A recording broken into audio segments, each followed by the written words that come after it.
Science has always pushed the boundaries of what humanity can achieve, but sometimes, in the pursuit of knowledge, those boundaries break. Behind closed doors, in forgotten laboratories, military bunkers, and makeshift workshops, people have conducted experiments so reckless, so unethical, or so catastrophically dangerous that the world tried to bury them. Today, we're re-looking into the darkest scientific experiments you've probably never heard about. Real events that blur the line between genius and madness, curiosity and cruelty, innovation and horror. And unlike the urban legends or internet creepypasta you may have encountered, these stories are real, documented, verified, and in many cases, stranger and more disturbing than fiction. Let's begin with a teenager whose curiosity nearly created a nuclear disaster in his own backyard. In the mid-1990s, a boy named David Hahn became obsessed with radiation. Not science fairs, not chemistry experiments, actual nuclear reactions. Working secretly in a shed behind his mother's house, David spent months extracting americium from smoke detectors, thorium from camping lanterns, radium from clocks, and uranium from old scrap sources. Slowly, piece by piece, he assembled a neutron source powerful enough to elevate radiation levels in his neighborhood 1,000 times above normal.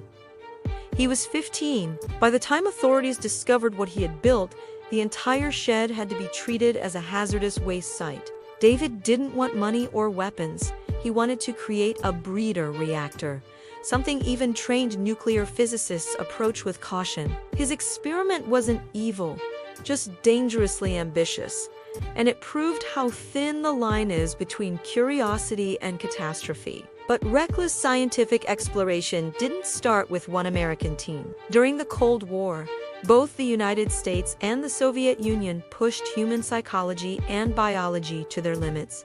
Perhaps the most infamous legend is the so-called Soviet sleep experiment, a creepypasta story about prisoners forced awake for 15 days with a gas stimulant. The fictional version is horrifying, but the real history behind the myth is arguably worse. The Soviet Union did carry out prolonged sleep deprivation studies, some documented, many lost to classified archives. Test subjects, often prisoners, soldiers, or psychiatric patients, were subjected to sleepless periods extending past 10 days.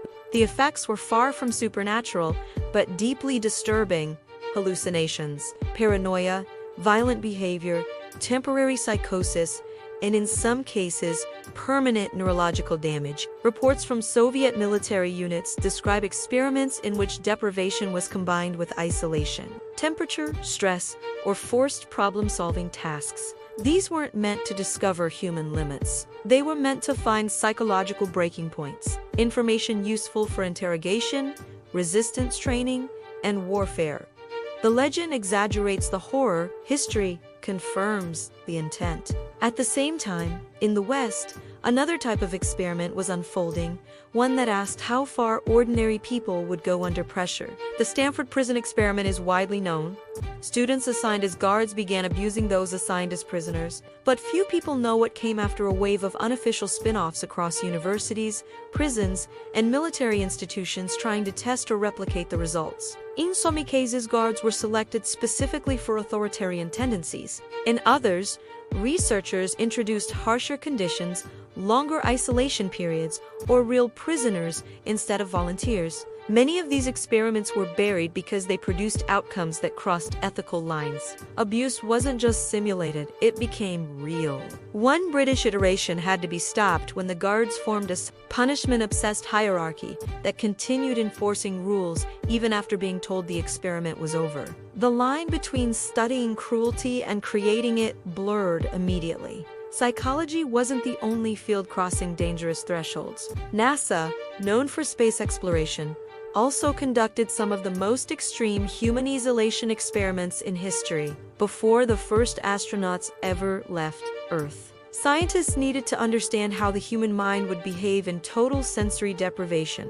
No sound, no natural light, no time cues, no contact. Volunteers were placed in sealed rooms or underground bunkers for periods ranging from days to several weeks. Some participants emerged emotionally stable. Others came out describing vivid hallucinations, dissociation, lost memories, and in rare cases, identity confusion. One test subject believed the researchers were imposters and refused to interact after release. Another developed a phantom companion he insisted was real. These psychological fractures weren't the goal, but they became an unavoidable part of understanding what long-term space travel could do to the mind. Later, NASA funded experiments where subjects floated in dark isolation tanks to simulate weightlessness. Again, hallucinations emerged within hours. The experiments were necessary, but the boundaries of human cognition were pushed to their limits. And then there was obedience, one of the darkest aspects of human behavior to ever be studied.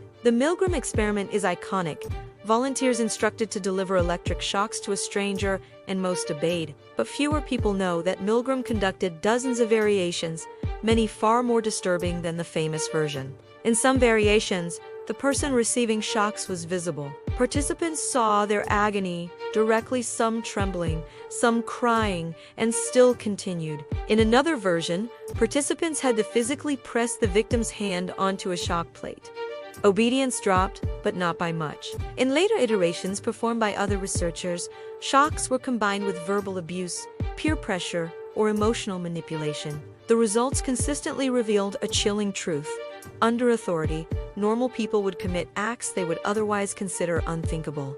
The studies were so unsettling that several were quietly shelved and never officially published. But humans weren't the only ones subjected to dark science. Throughout the 20th century, animal experiments crossed boundaries that would be forbidden today. In Russia, researchers surgically attached dog heads to other dogs to study circulatory systems. Some animals lived for minutes. Others, disturbingly, survived for hours, responding to sound and stimuli while connected to a host body.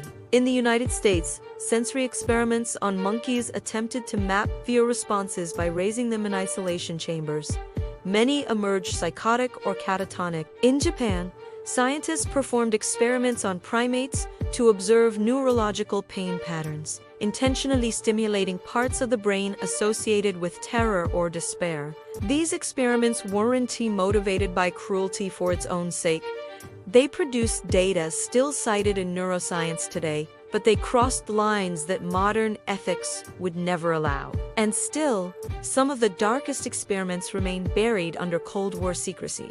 Psychological tests conducted by military intelligence agencies looked into mind manipulation, sensory overload, drug-induced suggestibility, and dissociation. Volunteers, soldiers, and sometimes unwitting civilians were exposed to chemicals, hypnosis, forced disorientation, and extreme environmental stress. The goal wasn't treatment, it was control. Records show experiments where subjects were deprived of all sensory input for days, then bombarded with repetitive messages to test how beliefs could be broken down and replaced. In other studies, sleep deprivation combined with specific sound frequencies induced panic or compliance. Many documents remain classified, leaving us only fragments, but enough to confirm that governments were willing to explore techniques bordering on psychological torture in the name of national security. Even outside institutions, the pursuit of science has sparked experiments that defy comprehension. Hobbyists have created homemade cyclotrons,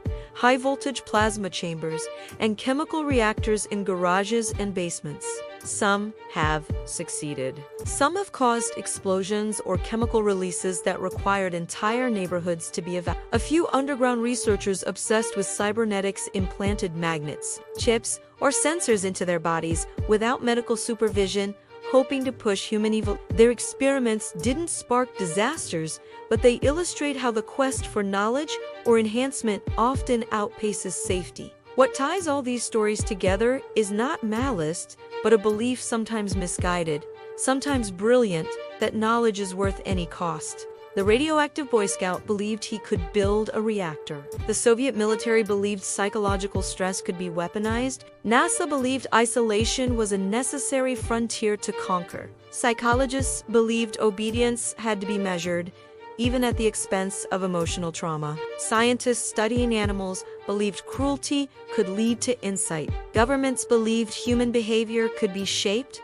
controlled, or broken, and individuals believed the limits of science were meant to be crossed. The darker side of scientific history isn't a story of villains. It's a story of people who pushed too far, sometimes out of curiosity, sometimes out of fear, sometimes out of ambition. These experiments reveal a truth many people find uncomfortable. The pursuit of knowledge is not inherently moral. It's directionless. It's the intention behind it that decides whether science heals or harms. And yet, these stories also show us why ethical frameworks exist today. Research boards, consent protocols, animal rights standards, and psychological safeguards are in place precisely because experiments like these happen. They represent the cost of progress, a cost paid by individuals, animals, and sometimes entire communities. As we look toward the future, artificial intelligence, genetic editing, neural implants, synthetic biology, we have to ask, are we prepared for the next frontier of forbidden science? Will tomorrow's breakthroughs come from responsible innovation, or from someone willing to cross a line no one else will? Because somewhere, right now, in a lab, a bunker, a garage, or a bedroom, someone is working on an experiment the world isn't ready for. And history suggests we'll only hear about it after something goes wrong.